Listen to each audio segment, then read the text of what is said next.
आज का ये जो प्रेस कॉन्फ्रेंस है, आप सभी ने अभी मीडिया में भी दिखाया, टीवी पर भी हम देख रहे थे कि मुदा के जो चेयरमैन है कर्नाटक में, मुदा के चेयरमैन ने अभी अभी इस्तीफा दिया है। चंद दिनों पहले सिद्धरमैया साहब जो कर्नाटक के सीएम हैं और हमें लगता है तुरंत इस्तीफा देना चाहिए, उन्होंने भी पेशकश की थी कि जो जमीन उन्हें आवंटित हुई थी मुआवजा के रूप में, उस जमीन को वो वापस करेंगे। तो 1+1 मिलकर 2 होता है। मुदा के चेयरमैन का इस्तीफा और जमीन वापस करने की जो पेशकश सीएम साहब की रही है कर्नाटक में, ये एक बात स्पष्ट करता है कि मुदा स्कैम में सर से पांव तक कांग्रेस पार्टी के वहां के सबसे बड़े नेता सिद्धरमैया जी खुद लिप्त हैं। From head to toe, Siddaramaiya, the Chief Minister of Karnataka, is embroiled in the Muda scam. There is no doubt about it. आप सभी जानते हैं कि कल ईडी ने भी एक चार्जशीट फाइल किया है। केवल मुदा के चेयरमैन ने इस्तीफा दिया है ऐसा नहीं हुआ है, ईडी के चार्जशीट का भी इफेक्ट रहा है।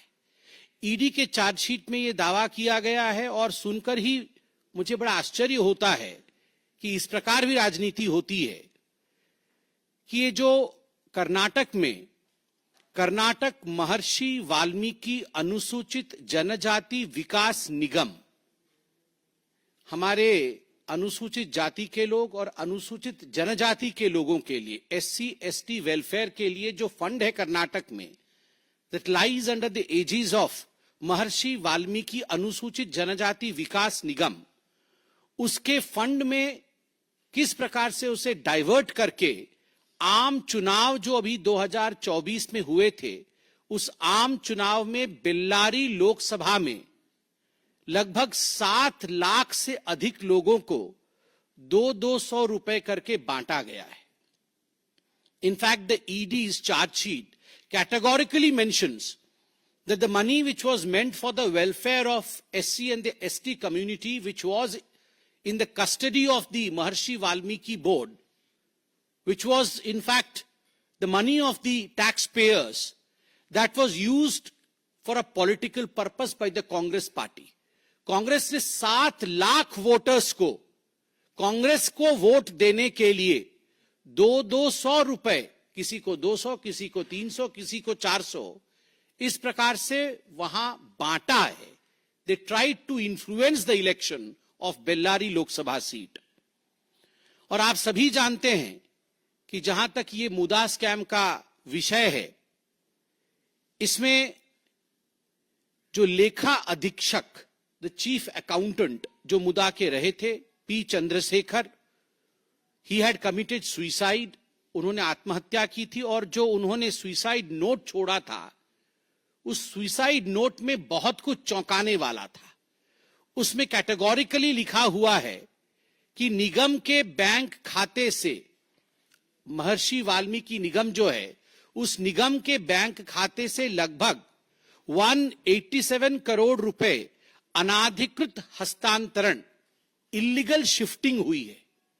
And there is a rule across the country that the money which is specifically allotted for the welfare of the SC/ST community cannot be diverted. आप बाकी फंड को डाइवर्ट कर सकते हैं, मगर जो SC/ST कम्युनिटी के वेलफेयर के लिए जो पैसा है, उस पैसे को कदाचित आप किसी और काम के लिए डाइवर्ट नहीं कर सकते। It is too much of a coincidence, I will say, that Rahul Gandhi goes to America and he declares that हम कभी सत्ता में आएंगे तो हम आरक्षण समाप्त कर सकते हैं। और simultaneously we see that in Karnataka the money which is meant for the welfare of the SC/ST community is diverted and is used for purposes to satisfy the political needs of Congress party's leaders. मुझे तो बोलते हुए भी आश्चर्य लग रहा है और आप सब हैरान परेशान होंगे कि जिस प्रकार की ये नोट सामने आई है, महर्षि वाल्मीकि अनुसूचित जनजाति विकास निगम लिमिटेड के जो पैसों का इस्तेमाल कांग्रेस नेताओं ने न केवल चुनाव में किया, मगर एक लैम्बोर्गिनी गाड़ी भी खरीदी गई है। वन लैम्बोर्गिनी बोलने से केवल अखिलेश यादव याद आते हैं ऐसा नहीं है। लैम्बोर्गिनी, इन सबके आपस में कनेक्शन है। ये इंडिया अलायंस वाले, I don't know what they have with Lamborghini, one of the highest brands. Just imagine, SC ST welfare fund से लैम्बोर्गिनी गाड़ी खरीदना। लैम्बोर्गिनी गाड़ी खरीदी गई, फ्लैट बुक किए गए, फ्लैट्स हैव बीन बुक्ड, हवाई टिकट बुक किए गए निजी। ये कोई SC ST वेलफेयर के लिए हवाई टिकट बुक नहीं किया गया है, निजी लोगों के लिए हवाई टिकट बुक किए गए। निजी कर्मचारियों को, मैंने किसी को PS रखा, किसी को PA रखा, निजी कर्मचारियों को सैलरी दी गई है और बिजली के बिल का भुगतान किया गया है, वह भी महर्षि वाल्मीकि निगम फंड जो है उसमें से किया गया है। गाड़ियों पर खर्च किया गया, कोई नेता घूमने आया, राहुल गांधी घूमने आए, राहुल गांधी और उनके परिवार के घूमने के लिए उसमें से पैसा खर्च किया गया। आप सोचिए, अगर इस प्रकार से पैसा निगम के फंड से, SC ST के वेलफेयर के फंड से खर्च किया गया है, तो इस प्रकार कि सीएम को अपनी कुर्सी पर बने रहने का क्या अधिकार है, ये आज हिंदुस्तान की जनता जानना चाहती है। और आप सभी ने देखा था कि जब पहले भारतीय जनता पार्टी, और केवल भारतीय जनता पार्टी ही नहीं, कर्नाटक की जनता और हिंदुस्तान की जनता, when we asked difficult questions out of the Congress party, initially mister Siddaramaiah and mister DK Shivakumar, they denied कि नो, वी आर पाक साफ, हम पाक साफ है, हमने इस प्रकार का कोई अन्याय नहीं किया। मगर बाद में, later, in fact they considered on the floor of the house, विधानसभा में उन्होंने ये बात स्वीकार किया कि हां, फंड डाइवर्ट हुआ है। तो आप सोच के देखिए, मुदा के चेयरमैन का आज इस्तीफा, ईडी की चार्जशीट जिसमें एक लोकसभा में, बेल्लारी में 7 लाख लोगों पर पैसा खर्च करना, सिद्धरमैया जी का यह पेशकश कि मैं जो जमीन लिया हूं, मेरी पत्नी के नाम पे जो मुआवजे पे जमीन आवंटित हुई है, वो जमीन मैं वापस करने के लिए तैयार हूं। और तो और, सदन के पटल पर खड़े होकर यह कहना कि हां, the money was diverted, does not this rig of N acceptance of the guilt? अगर यह एक्सेप्टेंस ऑफ गिल्ट नहीं है तो और एक्सेप्टेंस ऑफ गिल्ट कैसे होता है? आपने मर्डर किया है, नहीं, आप ले लीजिए, चाकू ले लीजिए जी, आप चाकू ले लीजिए, इस पे खून लगे हुए हैं, आप देख लीजिए। So he has submitted the murder weapon, he has submitted the weapon of corruption, where the land parcel is to be surrendered. The chairman is resigning. What else do we need as an evidence for Mr. Siddaramaiah to step down? I call upon Mr. Siddaramaiah. Mr. Siddaramaiah, if you have the slightest morality left in you, you should immediately step down. You should not wait for today's sunset. आज सूर्यास्त के लिए आपको इंतजार नहीं करना चाहिए, सूर्यास्त से पहले करप्शन का अस्त होना चाहिए। The curtain should be drawn on the present regime of Karnataka even before today's sunset.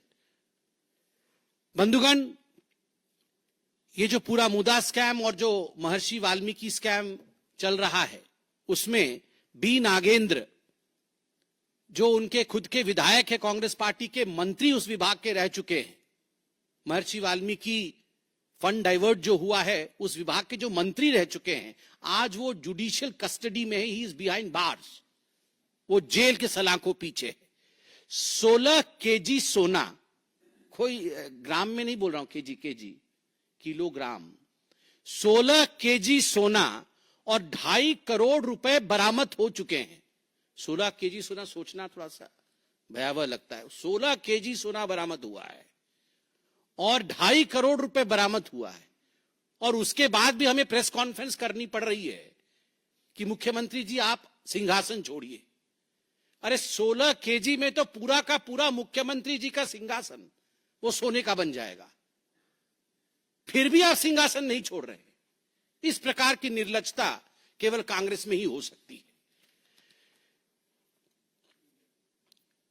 जहां तक मुदा स्कैम का सवाल है, I don't want to be repetitive, but एक नटशेल में आप सभी को पता है कि मुदा के जो चेयरमैन थे, जिनका नाम मारी गौड़ा जी था, उन्होंने आज रिजाइन किया है, और इसके पीछे सिद्धरमैया जी जब डेप्यूटी सीएम थे उस समय एक जमीन उनकी धर्मपत्नी श्रीमती पार्वती जी के भाई उनको आवंटित हुई थी मैसूरू के पास एक गांव में। उसके पश्चात जब Karnataka industrial authority development board उन्होंने यह तय किया कि हम वहां कोई डेवलपमेंट का प्रोजेक्ट लेके आएंगे और उस लैंड को एक्वायर करेंगे, उसका अधिग्रहण करेंगे, लैंड एक्विजिशन जिसे बोला जाता है, when we will acquire this land, तो एक नियम लाया गया कि उस लैंड के एक्विजिशन के बदले हम शहर में आपको जमीन देंगे, उसके इक्विवेलेंट जमीन देंगे। मगर जो जमीन शहर में दी गई वो कई गुने अधिक थी compare to the cost of the land in the village. तो ये सब खैर ये तो समझाने वाले सिखाने वाले इनके तो गुरुजी है ही। नेशनल हेराल्ड स्कैम करके 5,000 करोड़ रुपए गबन करने वाले, ये सोनिया जी ने ही ट्यूशन दिया होगा, सोनिया जी ने ही ट्यूशन दिया होगा और उसका रिवीजन वाड्रा जी ने ही कराया होगा और राहुल गांधी जी ने एग्जीक्यूट कराया होगा, नहीं तो नहीं हो सकता है। ये सारी बुद्धि, खलू बुद्धि गांधी परिवार में ही मौजूद है। देश की जमीन को कैसे हड़पना है, कौन से हस्ताक्षर कहां करना है, किस प्रकार से लखनऊ में, भोपाल में, दिल्ली में प्राइम प्रॉपर्टी को हड़प के अपने जेब में डालना। 5,000 करोड़, सोचिए जरा, 5,000 करोड़ ये property. Accused number 1 accused number 2 है दोनों मां बेटे, ये मैं नहीं बोल रहा हूं, ये सुप्रीम कोर्ट में जो हलफनामा दायर है जिसमें एक्यूज नंबर 1, क्योंकि बार बार नहीं बोला जाता है सोनिया जी और राहुल जी, तो एक्यूज नंबर 1 हाजिर हो ऐसे बोला जाता है। एक्यूज नंबर 2, तो एक्यूज नंबर 1 सोनिया जी हैं और एक्यूज नंबर 2 राहुल जी हैं। 5,000 करोड़ गबन किया हुआ, दोनों बेल पे हैं, दोनों बेल पे हैं इनके गुरुजी, और अभी तक सिद्धरमैया जेल से बाहर है, मगर जरूर जेल जाएंगे। बंधुगण, इस पूरे विषय को लेकर हाई कोर्ट भी गए थे सिद्धरमैया जी। हाई कोर्ट में करारा तमाचा मिला उनको, और उसके पश्चात फिर भी देखिए कि सिद्धरमैया जी ने अभी तक इस्तीफा तो दूर, उसकी पेशकश तो दूर, यहां राजनीति करने की कोशिश कर रहे हैं। और कल तो आपने जेपीसी की बात सुनी ही होगी, हंगामा कटा पड़ा था वहां जेपीसी में, और हंगामे के पीछे क्या मतलब मैंने पूछा, मैं भी वहां पे, हमारी भी एक मीटिंग चल रही थी, वहां पर केमिकल फर्टिलाइजर वाले स्टैंडिंग कमेटी की भी मीटिंग चल रही थी और यहां बहुत तेज तेज आवाज हो रही थी। तो हमने पूछा क्या हो रहा है, तो कोई जाके पूछ के आया, फिर जो कहानी बताई, मैं तो चाहता हूं वो कहानी आपको बताई जाए। मल्लिकार्जुन खड़गे जी की भी कल पकड़ी गई चोरी। वो वक्फ बोर्ड पूरे हिंदुस्तान में जमीन हड़पता है और मल्लिकार्जुन खड़गे ने उनकी जमीन हड़प ली है। आप सोचिए जरा, वो पूरे हिंदुस्तान में कोई जमीन हड़प रहा है और यहां मल्लिकार्जुन खड़गे जी ने उन्हीं की जमीन हड़प ली है। और उसकी पेशकश करने के लिए और उसका सबूत रखने के लिए जो उसके अधीक्षक हैं, जो उसके पूरे काम को देखते हैं, उनको कल बुलाया गया था। आप देखिए, मल्लिकार्जुन खड़गे जी का एक ट्रस्ट है, पारिवारिक ट्रस्ट है, इन सब लोगों के एक ट्रस्ट होते हैं, ये बिना, these are trustless people but they have a trust of the family. अपने परिवार का एक ट्रस्ट होता है उनका, क्योंकि इन पे ट्रस्ट कभी नहीं करना है, ये जरूर हड़पेंगे, मगर उनका एक ट्रस्ट होता है। तो मल्लिकार्जुन खड़गे जी के ट्रस्ट का नाम है सिद्धार्थ विहार ट्रस्ट। वहां एक राजीव गांधी ट्रस्ट है, वो भी हड़पता है, तो इनका भी एक ट्रस्ट है, सिद्धार्थ विहार ट्रस्ट। तो ये सिद्धार्थ विहार ट्रस्ट जो है, इसने बेंगलुरु के पास एक हाईटेक डिफेंस एरोस्पेस पार्क है, उस पार्क के पास उन्होंने 5 एकड़ जमीन लिया है, 5 एकड़ जमीन, और उसकी जो कुल आय है जो उनको देना पड़ा, केवल और केवल 2.5 करोड़ में यह जमीन उनको दे दी गई। केवल 2.5 करोड़ में मल्लिकार्जुन जी के ट्रस्ट को यह जमीन दे दी गई, परिवार के ट्रस्ट को यह जमीन दे दी गई। और 71 कंपनीज वेर इन लाइन उस जमीन के लिए कि हम वहां पे कोई डेवलपमेंट का काम करेंगे, कोई इंडस्ट्री लगाएंगे, इत्यादि इत्यादि। मगर इनके ट्रस्ट को वो जमीन दे दी गई और उन्होंने वो जमीन हड़प ली। और उसके बाद कल हमने देखा है कि किस प्रकार जेपीसी के समय अनवर मल्लीपड्डी, जो कि वक्फ बिल का जो संयुक्त जेपीसी मीटिंग हुई थी उसमें उनको प्रस्तुत किया गया था। ये अनवर मल्लीपड्डी जो है कर्नाटक राज्य अल्पसंख्यक आयोग और कर्नाटक अल्पसंख्यक विकास निगम के पूर्व अध्यक्ष रह चुके हैं अनवर मणिपड्डी। उन्होंने कांग्रेस के अध्यक्ष मल्लिकार्जुन खड़गे पर गंभीर आरोप लगाया कल जेपीसी पर और कहा कि वक्फ की जमीन हड़प ली है मल्लिकार्जुन खड़गे ने। तो केवल वो ट्रस्ट ने एरोस्पेस की जमीन नहीं हड़पी, वो भी हड़पी और यहां पर वक्फ की जमीन भी हड़प ली है। तो आप जरा सोच के देखिए, ये कांग्रेस पार्टी में खाली हड़पा हड़पी चल रही है। And Congress is nothing but a land grabbers party. किसने किसने नहीं किया वो एक लिस्ट दिया गया है मुझे। सिद्धरमैया जी ने तो मुदा में पूरा लैंड हड़प लिया। 2015 में वर्तमान के उप मुख्यमंत्री डीके शिव कुमार ने, उन पर भी लैंड ग्रैबिंग का आरोप था। कांग्रेस के राष्ट्रीय अध्यक्ष मल्लिकार्जुन खड़गे तो वक्फ बोर्ड का ही जमीन हड़प गए और फिर वो ट्रस्ट से भी जमीन हड़पा। अशोक गहलोत, भूपेश बघेल, कमलनाथ, ये सब, इन सब पे भी हमने बारी बारी से प्रेस कॉन्फ्रेंस की थी ना, ये लैंड ग्रैब कर लिया था। हाँ, और दामाद जी तो इनके हेड हैं, दामाद जी तो इनके हेड हैं। वो डीएलएफ से कहानी शुरू हुई थी वाड्रा जी की, तो ट्यूशन क्लास तो उन्हीं का चलता है खैर। और राहुल जी और सोनिया जी तो नेशनल हेराल्ड में इन्होंने कीर्तिमान स्थापित किया है। तो ये जो लैंड ग्रैबर्स की पार्टी है कांग्रेस पार्टी, और जिस प्रकार से सिद्धरमैया जी, ईडी ने कल एक रिपोर्ट सबमिट किया है, चार्जशीट सबमिट किया, रिपोर्ट तो नहीं चार्जशीट सबमिट किया है। मुदा के चेयरमैन ने अभी थोड़ी देर पहले रेजिग्नेशन दिया है और आप जमीन वापस करना चाहते हैं। ये चलेगा नहीं, ये चलने वाला नहीं है कि आप जमीन वापस कर दोगे तो आप जेल से बच जाओगे। आप इस्तीफा दीजिए। और मल्लिकार्जुन खड़गे जी तो इस विषय को देख नहीं सकते हैं क्योंकि वो खुद ही लैंड ग्रैब कर रहे हैं। और मैं किससे भी अपील करूं, मैं तो हिंदुस्तान की जनता से ही अपील करता हूं कि आप सभी लोग इन पर दबाव बनाइए ताकि सिद्धरमैया जी इस्तीफा दें। बहुत बहुत धन्यवाद।